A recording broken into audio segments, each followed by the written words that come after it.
Saludos, bienvenidos. Empezamos el mes de marzo después de un puente en Andalucía. Hoy es martes 1 y nosotros, como cada día, comenzamos con las portadas de los periódicos.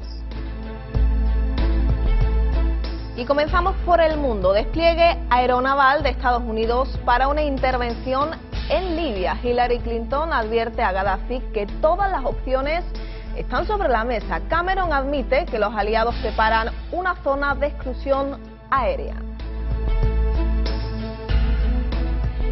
Y nacido para el ERE, la fecha de ingreso de González Díaz, el ex consejero andaluz de Empleo, Antonio Fernández, coincide con la de su nacimiento, lo que evidencia la falta de controles internos de la Junta.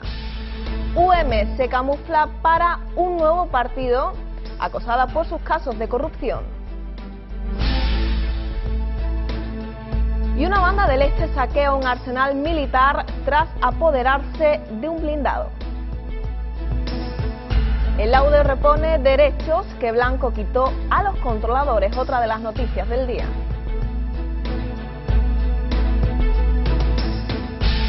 Y comenzamos ya con los titulares más destacados del país. Estados Unidos plantea prohibir el vuelo de cazas libios para evitar matanzas. Obama propone a la ONU el control del espacio aéreo de Libia. Comités de voluntarios organizan la vida de la liberada Benghazi. Y lo vemos ahora en foto de portada, la República Rebelde de Benghazi. Qatar promete ante Zapatero intervenir en España 3.000 millones. Y el dictamen de Pimentel avala el recorte salarial a los controladores aéreos. Además, la recuperación se complica por la inflación y el Euribor. Y los convenios incluirán un arbitraje forzoso si hay bloqueos.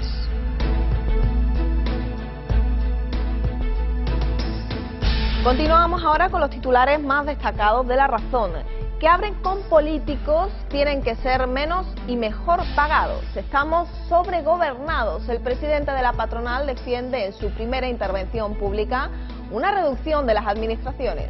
Austeridad, no queda más remedio que gastar menos y gastar mejor. Una solución de futuro. Queremos convertir a los jóvenes que sean empresarios para salir de la crisis.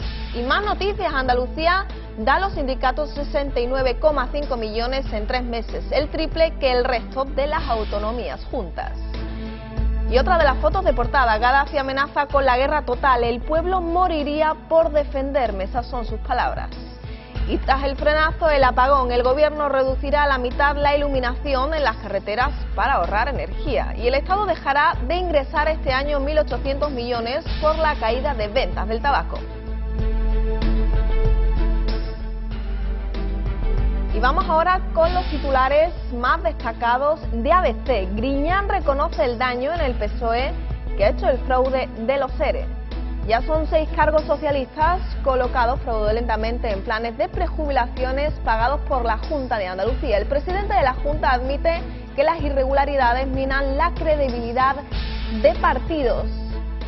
Y vamos ahora con la fotografía de portada. Guerra reivindica el espíritu de la transición. Además, roban armas de guerra en un cuartel en Badajoz. Y en cine, el discurso del rey triunfa en los Oscars al lograr 4 estatuillas. Además, otras noticias ocupan la actualidad del día, se las contamos en titulares. Acuerdo entre controladores y gobierno que fija la medida salarial en 200.000 euros anuales con una jornada laboral máxima de 1.670 horas para la actividad aeronáutica. La tasa de inflación ha subido 3 décimas en febrero y ha situado en 3,6 interanual según el indicador adelantado del índice de precios de consumo. Ayer se cumplieron 31 años del día en el que los andaluces ratificaron el referéndum de la autonomía plena. El antiguo hospital de las 5 Llagas se izó la bandera blanca y verde y se interpretó el himno de Andalucía. Y Miguel Bosé está de gira por todo nuestro país. Ayer en Madrid, donde ofreció una de las 5 actuaciones con las que cerrará su gira Cardio Tour.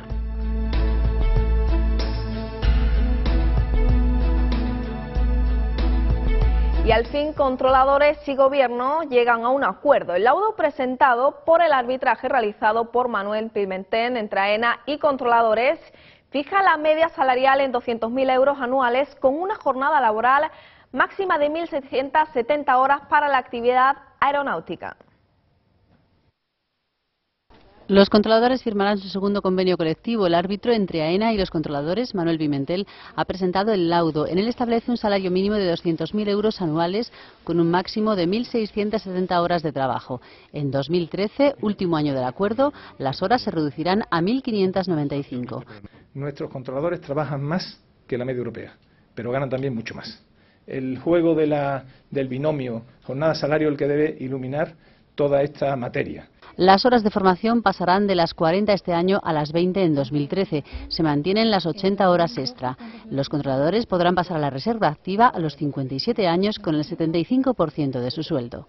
Las partes, AENA y el sindicato de controladores, sin tiempo aún para hacer un análisis, han mandado un mensaje positivo. Lógicamente, siempre que tengamos un proceso para ir ajustando, nosotros estamos, por supuesto, extendiendo, de acuerdo, entender la media europea, pero en esos tres aspectos, en productividad, en salarios y en jornada.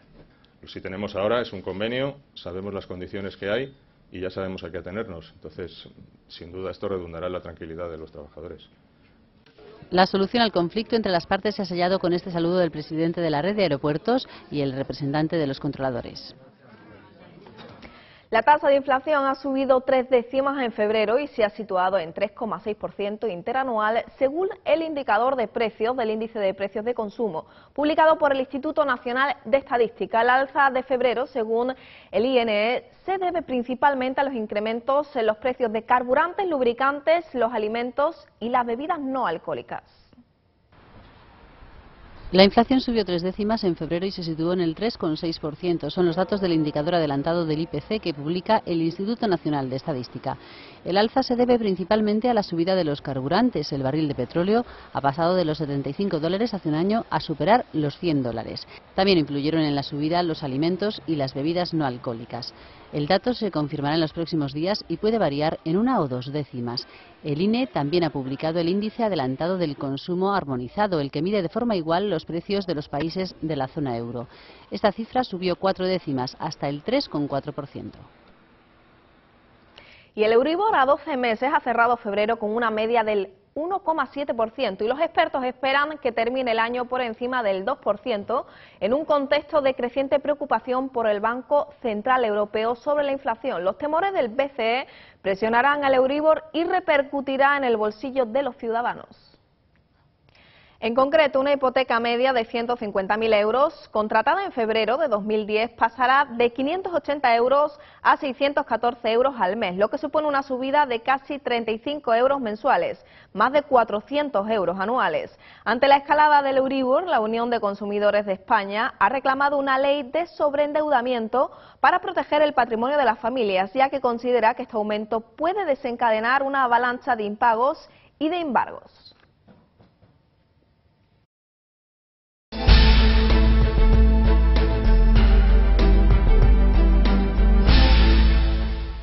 La secretaria general del Partido Popular, María Dolores de Cospedal, ha afirmado que la improvisada medida para bajar 110 kilómetros por hora el límite de velocidad de las autovías da la mejor imagen de España ni del Gobierno. En conferencia de prensa también ha aprovechado la ocasión para insistir en la preocupación que conserva su partido acerca del proceso de reforma de las cajas de ahorro.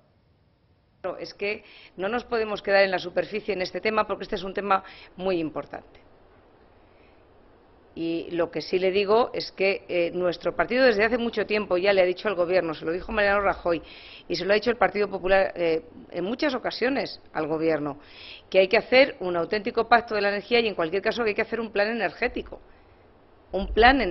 y una reforma sobre nuestro sistema energético. Pero ese tipo de medidas que tal y como dice el señor Rubalcaba son improvisadas, desde luego no dan la mejor imagen de nuestro país, no dan la mejor imagen de nuestro Gobierno, no la dan. Y además de ello, no sabemos la auténtica eficacia. Una empresa de Alicante ha recibido en las últimas horas cientos de pedidos para fabricar láminas imantadas que colocarán en las carreteras españolas con el nuevo límite máximo de velocidad de 110 km por hora, con un coste por unidad de entre 35 y 50 euros según el diámetro. Desde que el pasado viernes el Consejo de Ministros decidiera reducir la velocidad máxima en autopistas y autovías, esta empresa y sus agentes comerciales han recibido la llamada de gran parte de los centros de conservación de carreteras del país, según ha relatado uno de los 3 socios fundadores, David Gámez. Y le seguimos hablando de tráfico y este puente del Día de Andalucía. Una persona ha fallecido y otra ha resultado herida de gravedad en el único accidente que tráfico ha tenido lugar en las carreteras andaluzas de la Operación Especial de Tráfico del Puente Festivo. Así, en el accidente de tráfico, una mujer ha fallecido y un hombre de 31 años de edad ha resultado herido de gravedad este domingo tras haber sido atropellados al bajarse de su vehículo por un turismo en el kilómetro 144 de la carretera A44 a la altura de la provincia de Granada, alrededor de las 7:40 horas. Por otra parte, una persona falleció y otra resultó herida grave en el único accidente de tráfico registrado en la carretera de la Comunidad Autónoma en el puente del Día de Andalucía del pasado año.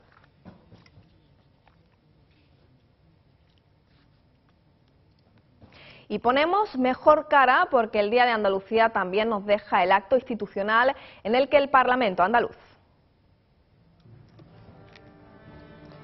La sede del Parlamento andaluz y el Teatro de la Maestranza fueron los principales escenarios de la celebración del Día de Andalucía. Ayer se cumplieron 31 años del día en el que los andaluces ratificaron en referéndum la autonomía plena. En el antiguo Hospital de las Cinco Llagas se izó la bandera blanca y verde y se interpretó el himno de Andalucía.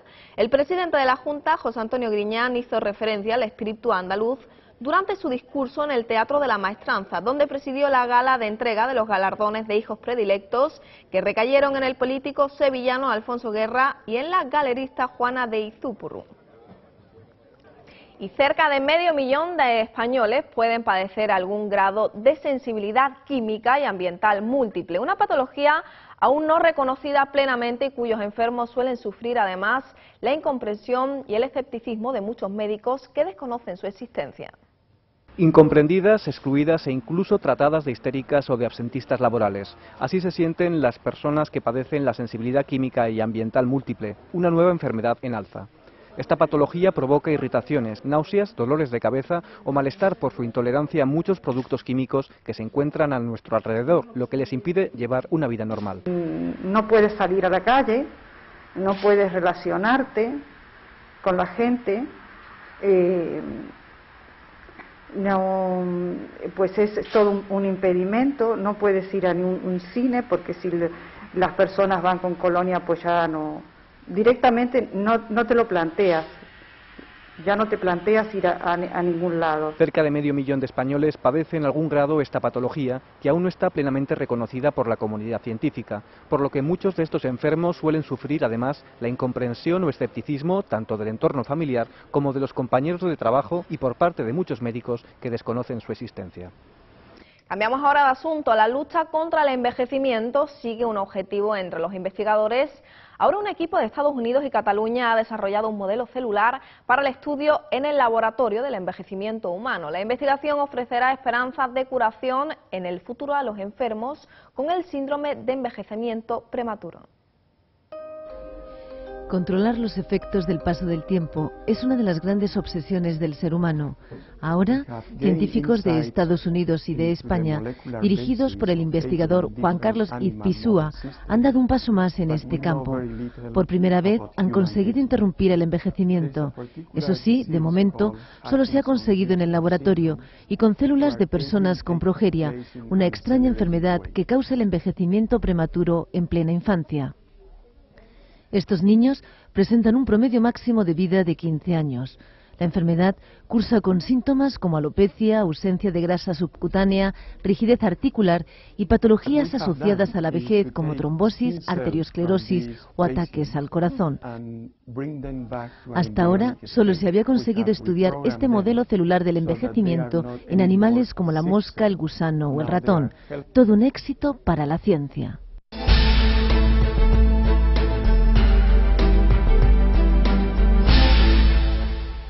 Los opositores al régimen de Gadafi esperan el momento oportuno para iniciar la ofensiva contra el régimen y entrar en la capital. El líder libio pierde terreno por momentos y sus intentos por recuperarlo son ahora inútiles.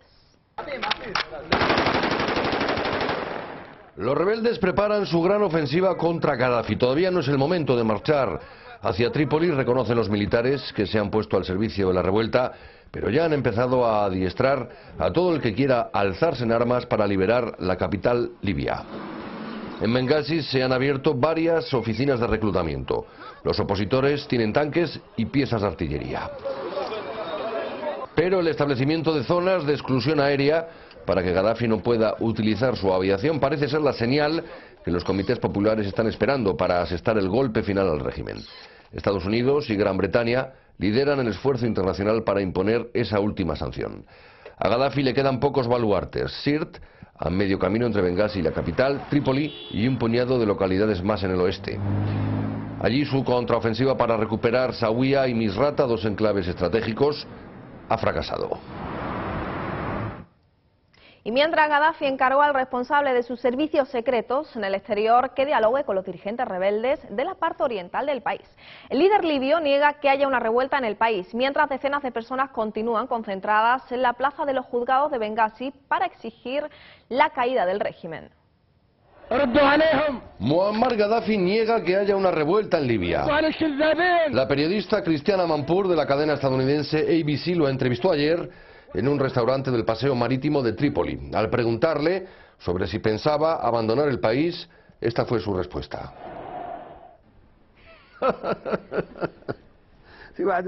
¿Cómo es eso? ¿Por qué tendría yo que abandonar mi patria? ¿Por qué tengo yo que dejar Libia?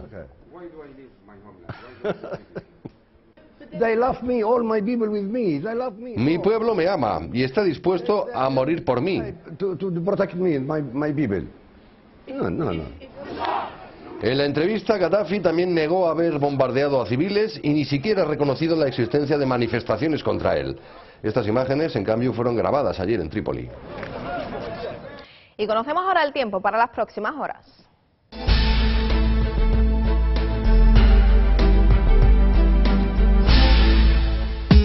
Nuboso o muy nuboso en el área cantábrica, extremo norte de Castilla-León, Alto Ebro, Pirineo Occidental y Baleares, con precipitaciones débiles localmente moderadas en el Cantábrico y en Baleares, donde pueden ir acompañadas de tormenta y granizo. Poco nuboso con algunos intervalos nubosos en el resto de la península. En Canarias, nuboso o muy nuboso en el extremo norte y poco nuboso en el resto. Temperaturas con pocos cambios en general, excepto en Andalucía y Canarias, donde descenden ligeramente a moderadamente. Heladas débiles en áreas del interior peninsular. Y tras arrasar ante grandes audiencias, llegó el Miguel Bosé más íntimo, quien confesó su satisfacción por actuar por primera vez en su carrera en un teatro en Madrid, donde ofreció una de las 5 actuaciones con las que cerrará su gira Cardio Tour.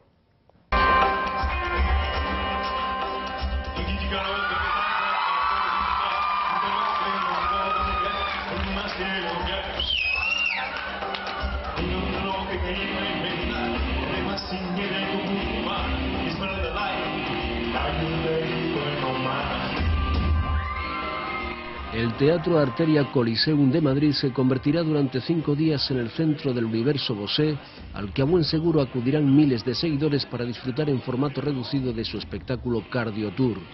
A sus 55 años y con algunos kilos menos, Bosé arrancó su primera noche madrileña con esta singular canción titulada Ayurvédico y dedicada a una terapia natural de la India conocida como Ayurveda, que al parecer le mantiene en tan buena forma.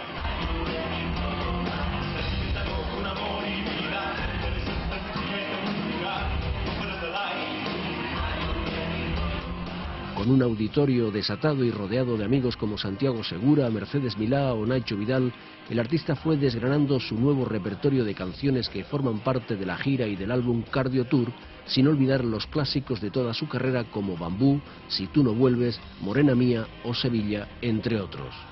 Tras las 5 actuaciones programadas esta semana en Madrid, el artista visitará el próximo 7 de marzo el Teatro Liceo de Barcelona, donde ofrecerá un concierto enmarcado en el Festival del Mil-Lenni.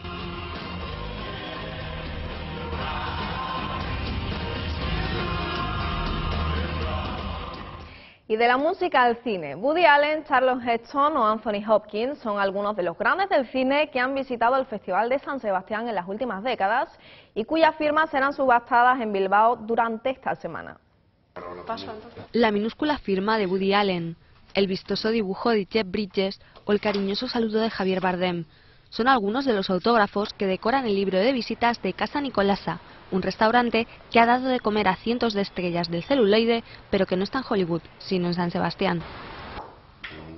20 años de historia del Festival de Cine de San Sebastián se encuentran condensados en 4 libros de visitas que, tras el cierre del restaurante en 2010, serán subastados en unos días con un precio de salida de 3.000 euros. Además de estos libros, también se subastarán otros objetos del restaurante, como cuberterías, cuadros y botellas de vino, las más antiguas de 1928. Un total de 1.100 lotes que serán vendidos al mejor postor entre los días 2 y 3 de marzo en Bilbao. Bueno, y con estas imágenes ya nos despedimos. Recuerden que podrán seguir informados en nuestras siguientes ediciones. Nos vemos mañana a la misma hora.